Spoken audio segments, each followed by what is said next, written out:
If your iPhone won't download apps, here's how to fix it step by step.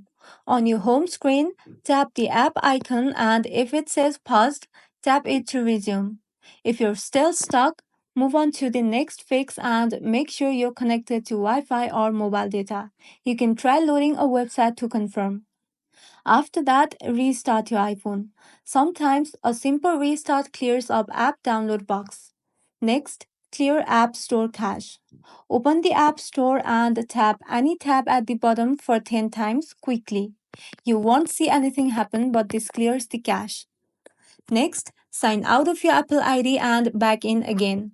And for that, go to your Settings app, then tap on your name at the very top. After that, go into Media and Purchases. Here, tap on Sign Out and wait for a few seconds, then sign back in again. That should get your apps downloading again.